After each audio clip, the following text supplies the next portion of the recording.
साथियों, मित्रों, आज हम फिर एक बार फिर अपने YouTube चैनल भारत एक अनुभव का एक नया पॉडकास्ट का शूट करने वाले हैं। एक साल पहले हमने शिमला में शुरू किया था पॉडकास्ट चैनल का पहला चैनल। आज फिर हम परिवार के साथ आए हुए हैं हिमाचल की वादियों में। अभी हम शिमला शहर में हैं। आज मैं आपको एक ऐसी शख्सियत से मिलवाना चाहता हूं जिनका लाइफ स्टाइल बहुत बिंदास है और एक अलग बात यह है कि वो मेरी लाइफ पार्टनर भी है। और शायद वो पार्टनर भी मेरी इसलिए है क्योंकि मुझे उसका शुरू से ही लाइफ स्टाइल बहुत ही बिंदास लगता था। तो अब मैं आपका परिचय कराना चाहता हूं मेरे लाइफ पार्टनर और आज की गेस्ट इंदु भारत का। तो इंदु भारत जी, अपना एक संक्षिप्त परिचय दीजिए। पहले तो धन्यवाद आपका, आपने मुझे यहाँ पे बुलाने का अवसर दिया। मैं अपने बारे में बताती हूँ। मेरा नाम इंदु है और मेरे बचपन की पढ़ाई अग्रवाल मंडी टटीरी में हुई है और कॉलेज की पढ़ाई बड़ौद जैन कॉलेज से हुई है। बहुत बढ़िया। तो आप की जो प्राइमरी शिक्षा है वो टटीरी में हुई है और कॉलेज बड़ौद में था। कौन सा कॉलेज का था बड़ौद में? जैन कॉलेज बड़ौद। जैन कॉलेज बड़ौद में। तो आप वहाँ पे रोज जाते थे क्या? डेली अप डाउन करते थे हम। अच्छा। क्योंकि मेरा अलग से लगाव था टटीरी से, बचपन मेरा वहीं पे बीता था और मेरी फ्रेंड भी वहीं की थी, तो इसलिए डेली अप डाउन करते थे हम उनके साथ। Daily up. तो जैसा कि हम सब आपकी शख्सियत के बारे में जानते हैं, आपकी लाइफ स्टाइल के बारे में जानते हैं, हमेशा हंसती रहती हो। हंसिया अभी भी आ रही है। तो ऐसी कुछ फिर तो जब आप कॉलेज में जाती होंगी कुछ ऐसी घटना होती होंगी जब आप टटीरी से बड़ौद के लिए जाते होंगे, कुछ सुनाएंगे जिससे कि लोगों को भी उसका आनंद आए? वैसे तो बहुत घटनाएं हैं, पर कुछ ऐसी होती हैं कि थोड़ी छाप छोड़ जाती है अपने। एक घटना सुनाती हूँ। मेरी बचपन की फ्रेंड सुनीता गर्ग, हम दोनों साथ में जाते थे। वो मुझसे भी ज़्यादा हंसमुख है। अच्छा, हाँ, मैं भी मिला हूँ उससे। अच्छा, सच में ही।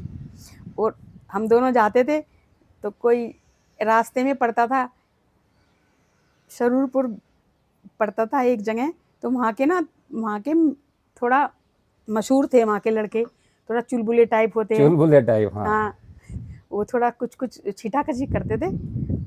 तो वो ऐसे बोलते थे कि अरे आज तो मैं हमारे ऊपर ही हमको देख के वो अपने ऊपर ऐसे नहीं कहते थे, वो अपने ऊपर ही लेके बोलते थे कि आज तो मैं बहुत सोनी जूती पहन के आया हूँ। अच्छा, जूती आप लोग पहनते हाँ, थे और वो ऐसे वो छीटाकछी करते थे, वो इस तरह से करते थे। हाँ, तो कुछ मनोरंजन की चीजें होती नहीं थी। मनोरंजन की चीजें नहीं होती थी तब। पहले फोन वगैरह तो वे कुछ होते नहीं थे। बहुत बढ़िया। तो आपको बड़ा एक नोटी सा माहौल लगता था। कुछ और भी आप कॉलेज के समय की घटना आप ऑफ द कैमरा आप बता रहे थे मुझे कि कहीं गांव में आप किसी कैंप वगैरह भी आपने अटेंड किया था, उसके बारे में? हाँ, एनएसएस कैंप किया था हमने, कॉलेज में थे तब हम। तो हम वहाँ पे गांव में गए, हमने वहाँ पे मंदिर की सफाई और गांव वालों को सिखाया, गांव वाले के बच्चों को कि कैसे रहना है, कैसे साफ सुथरा रहना है। और घर घर जाकर और हस्ताक्षर करने सिखाए हैं। जो बड़े बुजुर्ग होते हैं वहाँ के, पढ़े हुए नहीं थे तो उनको बैंक में जाना होता है, तो उनको घर घर जाके साइन करने होते हैं, तो वो सिखाए हमने जाके। तो वो अनुभव बहुत अच्छा रहा। तो वहाँ आप किस किस से मिले गांव में? ऐसा कुछ आपने काम किया ये लेकिन वहाँ के प्रधान या उनसे आपका कुछ परिचय हुआ होगा उस समय? हाँ हाँ, वहाँ के गांव के प्रधान ने हम लोगों को, बाद में 10 दिन का कैंप था, तो लास्ट के दिन उन्होंने हमें कुछ एक सर्टिफिकेट दिया होगा, एक सम्मान दिया होगा, ऐसा ना? नहीं नहीं, वो तो नहीं होता था तब तक। पार्टी मतलब जिसे पार्टी कहते हैं, कुछ अच्छा मतलब सम्मान किया था। सम्मान किया था। हाँ, सबका किया था, मतलब टीचर वगैरह, टीचर थी जो हमारे कॉलेज वो की। तो मैं भी अनुभव करता हूँ हाँ। आपके लाइफ स्टाइल से, कि आप जो चीज़ बचपन की या कॉलेज की बता रही है, वो आज जुनून आज भी आपके पास है।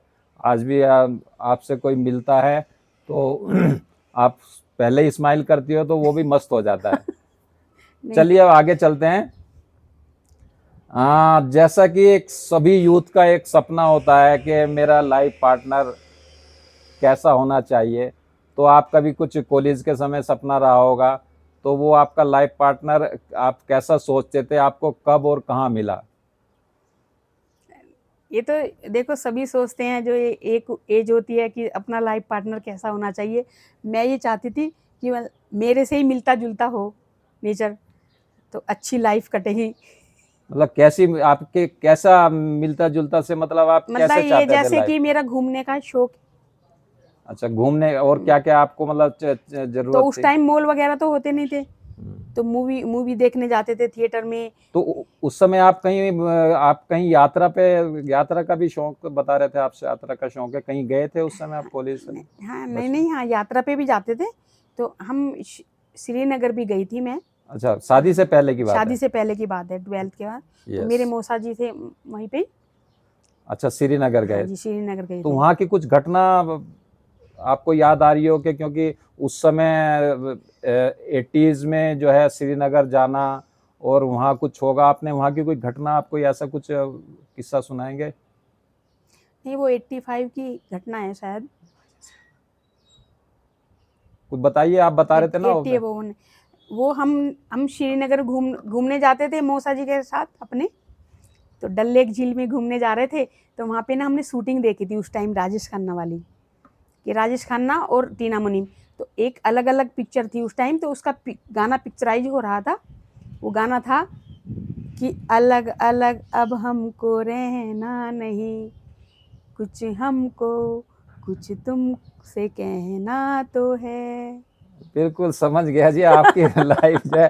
क्या राजेश खन्ना को नजदीक से देख पाए थे क्या? मैंने नज़दीक से देखा, तो उन्होंने ऐसे भी किया था, मैं छोटी। अरे वाह! तो राजेश खन्ना से आप बिल्कुल आमने सामने हाँ, से, आमने मतलब सामने। बिल्कुल नजदीक से मिले हो, बहुत पिक्चर बढ़िया। का शौक था वैसे, पिक्चर हम देखते थे। मेरी मामी जी थी वहाँ पे, तो वो भी जाती थी मेरे साथ देखने पिक्चर। अच्छा, अब बता, जैसे कि आपने, अच्छा वो बीच में रह गया कि आप अपने पार्टनर से, लाइफ पार्टनर से कब मिले और कैसे आपको मिला जो आप चाहते थे? वो एक हाँ हाँ, बिल्कुल खुल वो के। एक इत्तेफाक अजीब, मतलब वही समझिए कि इत्तेफाक है। वो असल में जीजा जी, हमारे जीजा जी हैं, उनके फ्रेंड थे। कौन थे फ्रेंड उनके? जीजा जी के फ्रेंड थे? जीजा जी के फ्रेंड घर पे आते जाते थे, तो वही मेरे लाइफ पार्टनर बने। अच्छा, आपको उनकी खूबियाँ और उनको आपकी खूबियाँ, चलिए बहुत अच्छी हाँ, बात ये है। तो वो भी बता सकते हैं कि हाँ, उन्होंने भी खुद देखा होगा। या देखिए, तो मैं ही बता देता हूँ। वैसे तो ये घटना एक ऐसी है, इस पे एक अलग पॉडकास्ट बन सकता है, और बनाना ही है मुझे, क्योंकि ये तो कम से कम 2 से 3 साल की कहानी है। तो फिर भी मैं अभी बहुत छोटे से उसमें बताऊंगा कि हम, मेरे मित्र जो है श्रवण कुमार जी जो हैं, वो बरेली में पोस्टिंग थे, किरफको में, और मेरी भी ओनिडा में बरेली पोस्टिंग हो गई। तो उनकी नई नई शादी हुई थी, तो जो साहिबा हैं वो बरेली जीजा श्री के पास आई थी, और हमारा नैन मुटक्का हो गया। फिर एक दूसरे से मिले, बातचीत आगे बढ़ी, मिलना जुलना हुआ, और बहुत मुश्किलें आई हैं फाइनली, लेकिन आखिर में जो है ईश्वर की कुछ इच्छा थी कि दोनों बिंदास लोग एक साथ मिले, और हम दोनों की शादी हो गई। तो मैं भी छोटा बताऊंगा, कभी इस पूरा पॉडकास्ट बनाएंगे। बहुत अच्छी कहानी है, बहुत बड़ी कहानी है, बहुत मस्त, बिल्कुल। नहीं, वैसे मैंने भी बता दिया था खुल के, क्योंकि मेरा नेचर कैसा है, ऐसे छुपाया कुछ नहीं था। तो जैसे लगा कि सामने वाले को अगर लगे, चलिए, ऐसे ही जैसी खुश हूँ खुश ऐसे ही है, रखिए, जैसे रहिए, है और मैं ऐसे ही बता दिया। हाँ, और और एक आ, लाइफ शादी के बाद की जर्नी का मैं क्योंकि पार्टनर हूँ, मुझे तो सब कुछ ही जमाल। आप एक उसके बारे में बताइए, मिसेज इंडिया कंटेस्ट में आपने भाग लिया था, वो कैसे तैयारी करी और कहाँ पहुंचे और कैसे कैसे उसके बारे में बताइए, क्योंकि जब इतने बड़े मुकाम पे कोई शख्सियत पहुंचती है तो उसके पीछे क्या क्या होता है, आपकी अपनी खुद की होती है, क्या होता है, थोड़ा बताइए सबको। उसमें भी मेरे हस्बैंड का हाथ रहा है पूरा, क्योंकि उन्होंने पूरा सपोर्ट किया है। मैंने पहले प्रैक्टिस वगैरह की है, सब जाती थी, अपना देखती थी, करती थी, सीखा है सब। उस दिन की कोई तो ऐसा क्या? उस दिन उस दिन की बात बताती हूँ। उस दिन हम जा रहे थे, तो घर से रेडी होके जा रहे थे। टाइम था वहाँ पे जो भी पहुँचने का था 11 बजे का, लेकिन घर से जैसे हम जा रहे थे तो हमारी रास्ते में गाड़ी खराब हो गई थी, विद आधा किलोमीटर के बाद ही। तो फिर हम वापिस आए। फिर हमारे मेरे हस्बैंड ने गाड़ी की। मैं बता देता हूँ, फिर आप भी हमने बताएंगे। गाड़ी खराब हो गई और वो ऐसी स्थिति में जाने की नहीं, हम वापस घर आए, अपना हौसला नहीं तोड़ा हमने, और हम एक नई जो है गाड़ी मतलब किराए पे ली हमने, और जनकपुर में पिकाडेली एक 5 स्टार होटल है, वहाँ पे मिसेज इंडिया कॉन्टेस्ट था और इन्होंने भाग लिया, और ये टॉप 4 में इनका थी पूरे दिल्ली एनसीआर में। तो मैं आपको बधाई देता हूँ इसके लिए, आपके जो है तैयारी, आपका पर्सनालिटी डेवलपमेंट के लिए आप जाया करती थी, मुझे खूब याद है। धन्यवाद आपका। अब एक जो हर शादी के बाद एक लड़की का सपना होता है कि आज के समय में कि मैं भी एक अच्छी सरकारी या प्राइवेट एक नौकरी जॉब करूं। आप हाईली क्वालिफाइड हैं, डबल MA BEd किया हुआ है आपने, और आप ने जॉब तो मुझे लग रहा नहीं किया कभी नहीं ऐसा। किया। तो इसकी क्या मतलब आपने क्या सोचा इसके बारे में, आपका मन नहीं करता था क्या? नहीं, ऐसा नहीं है। मेरठ में रहते थे हम, तो मेरठ में गवर्नमेंट जॉब का हो गया था, मेरठ के गांव में। लेकिन तभी ट्रांसफ़र हो गया था हस्बैंड का, तो हम साथ ही रहना चाहते थे। हमारी दोनों की सहमति से ही ये हुआ है, बिल्कुल। क्योंकि बच्चों को देखना था। तो अभी हमारे दोनों बच्चे सेटल, मुझे भी अच्छी पूरा पढ़ाई पक्का की। याद है कि इनका किसी गांव में मेरठ के सरकारी जो टीचर के लिए हो गया था, लेकिन क्योंकि हमने जीवन को एक साथ जीने के लिए बहुत बड़ा संघर्ष किया था 2-3 साल, तो अब हमें दोनों को लगा कि यार अब इतना मुश्किल से ये सब कुछ मिला है एक दूसरे, तो अब फिर अलग रहे तो क्या मजा आएगा। तो हम दोनों ने मिलकर फैसला किया कि हम दोनों अपने दोनों बच्चों के साथ अपना जो है परिवार को एक साथ ही रहेंगे तो ज़्यादा अच्छा लगेगा। बच्चों पे पूरा ध्यान दिया है वैसे। हाँ, बच्चे आप क्योंकि जब हम घर में जितना समय बिताते हैं तो बच्चों के साथ भी समय अपने आप ही बिताने का समय मिलता है। तो मैं भी इस बात से बहुत आपके सहमत हूँ कि बच्चे जो है बहुत आपकी परवरिश बहुत अच्छी रही है, और मैं उसके लिए आपका धन्यवाद भी करना चाहता हूँ। अब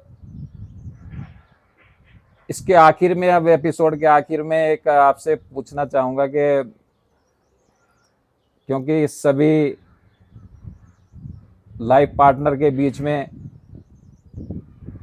खट्टे मीठे अनुभव तो होते हैं, मीठे मीठे तो हमने सुना दिए हैं, कुछ खट्टे जब होते हैं तो तब आप या आपका पार्टनर उसको कैसे संभालते हो वो सबको बताइए, क्योंकि हम सब जानना चाहते हैं, क्योंकि सबको इससे निकलना आना जरूर चाहिए। ये बहुत अच्छा सवाल किया है आपने। ये होती है, सब में होती है, पर उसको ना जितना कितना कि लंबा नहीं खींचना चाहिए, लंबा टाइम नहीं देना ज़्यादा। तो होती है, हमारे में होती है, लेकिन थोड़ी होती है कि मेरे लाइफ पार्टनर ऐसे हैं कि वो पहल कर देते हैं, फिर सब ठीक हो जाता है। किसी को तो करना ही होता है। हाँ, किसी को ही करना होता है। लेकिन करता तो मैं यूं पहल, लेकिन उससे बड़ी पहल इसके ये होती है कि ये इसको एक क्षणिक ही गुस्सा आता है, जो मैं आप सबको बताना चाहता हूँ। मेरा अनुभव ये है कि बहुत क्षणिक गुस्सा होता है, लेकिन मैं उस क्षणिक को भी बहुत कम समय में, क्या होता है कि जैसे ही मुझे लगता है कि यार थोड़ा माहौल थोड़ा गड़बड़ हो गया, मैं कहता हूँ चलो आइसक्रीम खाने चलते हैं, चलो जूस पीने चलते आइसक्रीम पे हैं। याद आया, जब हमारी शादी हुई थी, मेरठ में थे हम, तो हम वहाँ पे मशहूर हो गए थे कि जैसे ही ऑफिस से आते थे शाम को तो हम डेली आइसक्रीम खाने जाते थे। आइसक्रीम वाला जो है आइसक्रीम के लिए हम फेमस हो गए थे। पेयर था कि भाई ये अब हाँ। रात को 10 बजे निकलेगा पेयर, आइसक्रीम खाने जाएगा। तो मुझे लगा कि जो जो इसको मुझे देना चाहिए वो मैंने हमेशा कोशिश करी है, और इसका उन्होंने मुझे हमेशा धन्यवाद भी किया है, इनको अच्छा भी लगा है। और अब शिमला में हम अपनी मैरिज एनिवर्सरी पे आए हुए हैं। पिछले 10-12 साल से हम लगातार कभी शिमला आते हैं, जाते कभी हैं। जाते हैं कहीं ना कहीं। तो अभी हम इसको अब आगे अगले एपिसोड में आपको फिर गेस्ट से मिलाएंगे। अपने कमेंट्स जरूर बताइएगा कि आपको हमारे से या हमारे गेस्ट से कुछ नई चीज क्या जानना चाहते हो। बहुत बहुत धन्यवाद। और धन्यवाद। आपका आने के लिए शुक्रिया। थैंक यू आपका बहुत बहुत।